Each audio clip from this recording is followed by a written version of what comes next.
comment ça va tout le monde? Allez, j'arrête de te faire chier Titi, remonte là-haut, et voilà Winnemer. Écoutez, moi je vais super bien, je viens de finir ma petite pause des réseaux sociaux. J'avoue, j'ai quand même un peu charbonné à côté, parce que de tout le temps travailler, et d'un coup tout arrêter, c'est humainement impossible. Mais le plus important, c'est que je me sois un minimum reposé, donc écoutez, maintenant ça va beaucoup mieux. D'ailleurs, très bonne année à vous, je vous souhaite plein de réussite, plein de bonheur, et surtout, très important, la santé. Pour moi, cette année c'est une nouvelle année de charbon, mais j'ai voulu commencer tranquillement, et vu que j'ai atteint les 1000 abonnés sur ma chaîne YouTube, déjà je vous en remercie du fond du cœur, ça me fait trop plaisir. C'est le premier objectif de notre aventure, donc c'est quand même un petit événement pour moi. Merci de me soutenir dans mes projets, et je vous promets que cette année, ça va être une année de fou furieux. Je m'étais dit que le jour où j'aurai les 1000 abonnés, je ferai ma première FAQ. Vous m'avez posé quelques questions sur Instagram, pour ceux qui voulaient me découvrir un peu plus, que ce soit dans le perso ou le professionnel. J'ai quand même 7 questions, en plus c'est des questions super intéressantes. Écoutez, je déclare la FAQ des 1000 abonnés ouverte. Première question, quels animaux conseilles-tu pour commencer? Alors écoutez, pour moi il y a énormément d'animaux où on peut débuter. Dans ce cas, je vais parler des reptiles, des amphibiens et des arthropodes. Je vais dire 3 espèces différentes pour chaque ordre, comme ça au moins vous aurez déjà un petit panel de ce que je pense. Mais ne vous en faites pas parce que cette année je vais rentrer beaucoup plus dans les détails, donc il y aura carrément une vidéo dédiée à cette question. Mais vu qu'elle me l'a été posée, je vais déjà vous dire quelques espèces. On va commencer par les reptiles. Pour moi il y a 3 espèces de reptiles où c'est vraiment le top pour commencer. Premièrement, le gecko léopard, très classique. C'est un lézard nocturne qui a un très bon métabolisme et qui peut encaisser pas mal de température,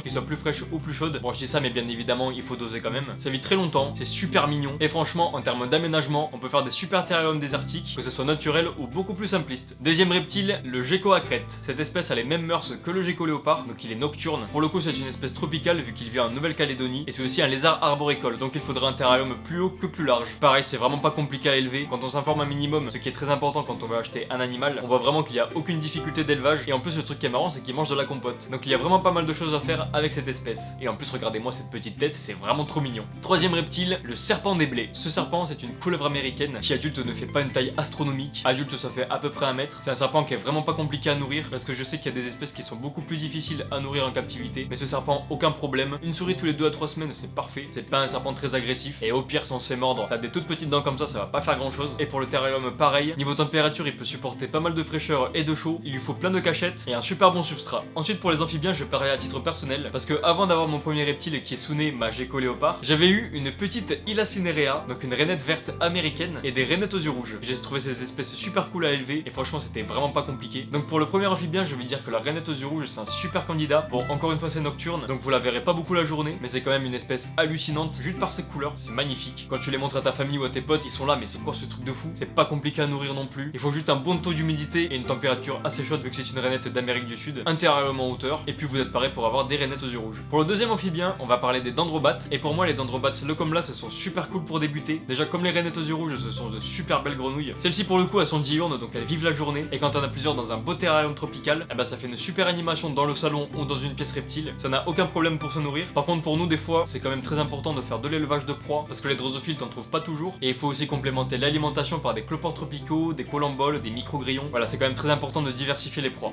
Et pour le troisième amphibien, on va parler des salamandres, et pour moi la salamandre tigrée peut être vraiment une super espèce pour débuter. C'est nocturne, ça mange super bien, il faut une bonne humidité, mais par contre il faut être un tout petit peu plus pointu sur les températures, parce que beaucoup de salamandres quand il fait trop chaud peuvent mourir. Donc c'est vraiment très important de faire attention à ça. Et puis pareil, regardez-moi cette bouille, je trouve ça trop mignon, et ça a vraiment un caractère très passif, donc pour débuter c'est l'idéal. Et on termine avec 3 insectes où pour moi la première espèce c'est la Philippus regius. C'est une petite araignée sauteuse qui est vraiment trop mignonne, c'est vraiment pas compliqué à élever, ça vit dans un terrarium assez petit, ça se déplace que pour chasser, il faut lui donner 1 à quelques proies par semaine et ça suffit. Quelques vaporisations de temps en temps pour l'humidité c'est quand même très important, et après bah écoutez, dans le terrarium un beau petit décor, et votre petite Philippus regius sera au top. L'espèce numéro 2, je vais dire les cloportes. Il y a tellement de familles de cette espèce à élever comme les armadillidium, les porcellio ou encore les cubaris, ça prend pas du tout de place. Il y a des tonnes et des tonnes de localités de cloportes, il y aura forcément une espèce que vous kifferez. C'est détritivore donc ça mange de tout, vous pouvez leur donner des paillettes pour poissons, des fruits, des légumes, plein de choses. Et pour le terrarium c'est très simple, il lui faut quand même un très bon substrat enrichi avec des feuilles mortes, un point humide et un point sec, avec suivant les espèces de l'écorce ou de la pierre calcaire, et vos animaux seront super heureux. Pour terminer avec le troisième insecte, la menthe religieuse orchidée peut être vraiment une super petite bête pour débuter. Déjà c'est un animal magnifique, les températures sont très facilement gérables, elle a pas besoin d'un énorme terrarium non plus. Juste pour l'alimentation, faut faire très attention car c'est une espèce qui peut facilement mourir en mangeant des grillons. Je crois qu'elle le digère très mal, ou je pense même qu'il est juste toxique pour l'animal, donc il faudra privilégier pas mal de proies volantes comme les mouches, et vous pourrez aussi donner des blattes. Voilà à peu près tous les animaux que je conseille pour débuter. Bien sûr j'ai dit quelques informations sur les espèces, mais ce sera aussi à vous de bien vous informer. Dans tous les cas je ferai une vidéo sur ce sujet, comme ça au moins on pourra rentrer un peu plus dans les détails.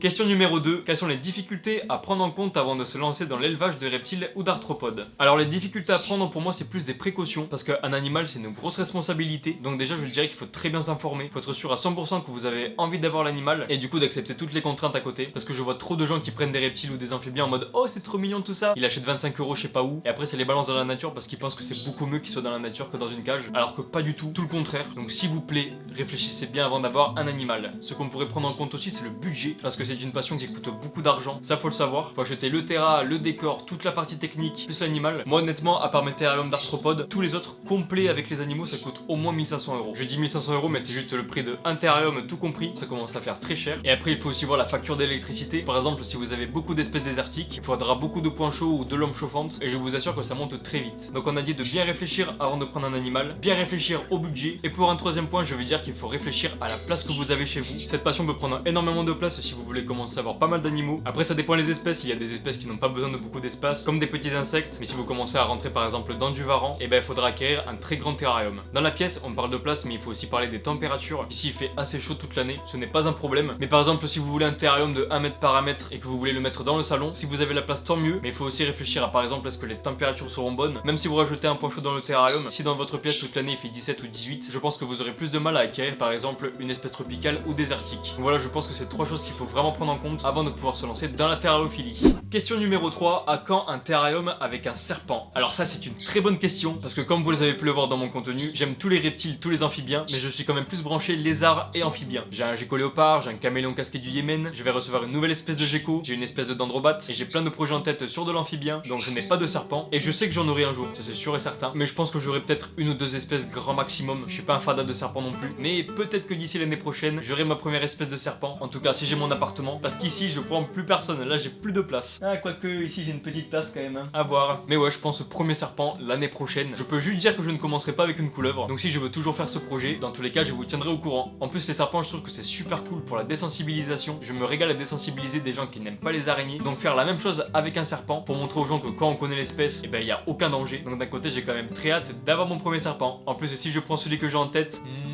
il va être magnifique. Question numéro 4, à part les nouveaux lézards, encore des arrivants prévus. Pour ceux qui ont suivi la première vidéo du projet UM, dans ce terrarium je vais bientôt recevoir des geckos aboyeurs. D'ailleurs j'ai mis une petite fiche terrarium en travaux avec la petite bout de cette espèce, je la trouve trop belle. C'est l'un de mes plus gros projets désertiques et honnêtement il me prend beaucoup de place dans la pièce. Je vais être honnête, si encore cette année je suis chez mes parents, je pense qu'il y aura une nouvelle espèce d'insecte qui arrivera. Mais en tout cas en termes de reptiles ou d'amphibiens, bah écoutez il faudra que je prie pour trouver un vrai travail parce que là je ne gagne pas du tout assez d'argent pour avoir un appartement. Le jour où j'aurai mon travail, j'aurai automatiquement mon appartement. Qui dit appartement dit nouvelle vie et surtout plein de projets. Mais voilà, actuellement je réfléchis à la petite espèce d'insecte, mais sinon la pièce restera comme ça. Par contre pour le coup j'aurai beaucoup d'espèces de nouvelles plantes, je vous tiendrai au courant de toutes les nouveautés qui vont bientôt arriver. Question numéro 5, ton animal de rêve. Mon animal de rêve, alors ça aussi c'est une très bonne question. Actuellement il y a deux espèces de rêve que j'aimerais vraiment trop avoir, mais qui coûtent très cher. Je sais que je les aurai un jour, c'est une certitude, mais c'est pas maintenant.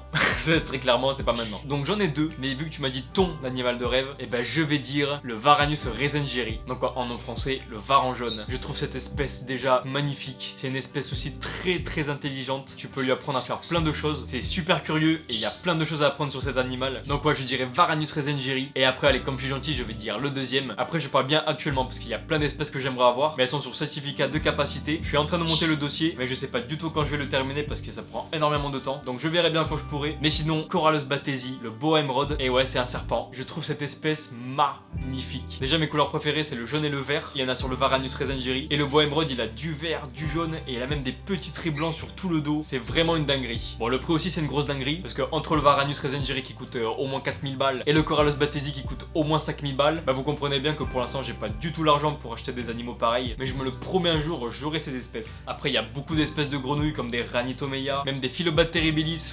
Quelle dinguerie. La salamandre tachetée qu'on retrouve en France, c'est l'un de mes goals. J'ai plein d'espèces coup de cœur, mais le problème c'est que c'est soit super cher, soit des espèces soumises au certificat de capacité que je n'ai pas encore. Donc écoutez, ça va attendre. Sixième question, tu comptes garder le même rythme de vidéo? Eh bien écoutez, oui, je compte garder ce même rythme de vidéo. Sur YouTube, ça reste une vidéo par semaine tous les mercredis à 14 h. Pour Twitch, ça reste le mardi et le jeudi de 21 h à 23 h. Et sur Instagram et TikTok, je vais juste changer mes jours où je poste mes vidéos et mes photos. En vrai, je me suis rendu compte que j'ai pas forcément envie de mettre une vidéo le lundi lundi, une vidéo le mercredi, une vidéo le vendredi, avoir une vraie discipline sur ces réseaux. Je pense que je ferai comme d'habitude, je posterai 3 vidéos et je posterai même plus de photos sur Instagram. Il y a juste In Nature Pocket qui va rester le vendredi. D'ailleurs la saison 2 arrive vendredi, mais sinon tout le contenu restant, il arrivera n'importe quand dans la semaine. En fait ce sera tout simplement quand j'aurai envie. Ça se trouve il y aura tout le contenu qui arrivera d'affilée, donc le lundi, le mardi, après mercredi photo, jeudi encore une vidéo ou des photos ou rien du tout, et le vendredi In Nature Pocket. Avant je me disais de pas poster le week-end, mais je pense que je posterai un peu de temps en temps. Si vraiment la semaine j'ai pas trop le temps de faire des réels ou quoi, bah je les posterai le week-end. Enfin voilà, tout ça pour vous dire qu'il y aura le même rythme de vidéos sur Instagram et TikTok, mais je les posterai un peu comme je veux. Après en soi j'aime tellement faire des vidéos que je pourrais en sortir plein, mais ce qu'il faut prendre en compte c'est que je suis tout seul, j'ai personne pour m'aider, j'ai juste un ami qui commence à m'aider pour mes miniatures parce qu'il kiffe faire ça, et moi je suis très content parce qu'il fait du super beau travail. Mais sinon tout ce qui est tournage, montage, enfin tout, bah c'est moi qui gère. Donc être tout seul, je gérerai tous les réseaux, je gérerai toute la pièce reptile. J'ai aussi un petit travail à côté pour quand même me faire de l'argent, parce que déjà je pourrais pas vous faire toutes ces vidéos, et il y aurait aussi beaucoup de projets qui n'auraient jamais abouti. En tout j'ai compté dans ma semaine, je fais à peu près 60 heures de travail tout confondu, et il faut aussi que je me repose un minimum et que je prenne un peu du temps pour moi, parce que sinon je m'en sortirai jamais. Donc pour moi c'est le rythme maximum que je peux faire, et franchement je me régale, donc c'est le principal.